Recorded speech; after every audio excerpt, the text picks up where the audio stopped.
si Pipelette était un animal, je pense que ce serait probablement un oiseau pour la simplicité, la légèreté.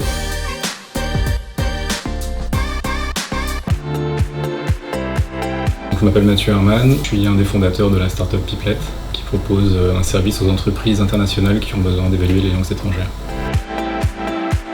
Le début de l'aventure, c'est surtout la rencontre des trois cofondateurs. Et comme on s'est tous les trois rencontrés à Londres et qu'on travaillait en anglais, les langues c'était un sujet qui revenait assez souvent dans nos discussions.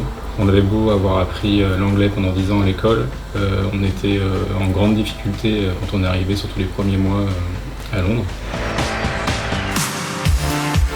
Au niveau du fonctionnement du test, donc c'est un service qui est complètement en ligne, à la fois pour l'administrateur et pour le candidat. Concrètement, on a voulu faire une solution d'évaluation qui soit aussi proche du réel que possible.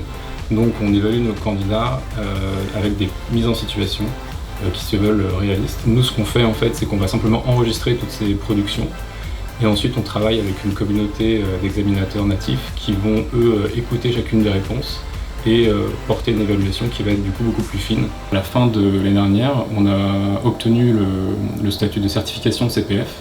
Et ça nous a ouvert en fait le marché de la formation, exactement au même titre qu'on utiliserait un test comme le BULATS ou le TOEIC. Le conseil que je donne souvent, c'est de ne pas trop se focaliser sur l'idée et de plutôt se focaliser sur l'équipe. Parce que souvent, moi j'entends des jeunes qui veulent se lancer et qui disent « Ah, j'aimerais bien faire une entreprise mais j'ai pas d'idée » ou au contraire, ils ont une super idée mais ils n'ont pas d'équipe. En fait, ce qu'il faut savoir, c'est que quand on lance une start-up, dans 99% des cas, l'idée va changer. Si on part avec que l'idée, on risque fort de se retrouver sans rien très rapidement.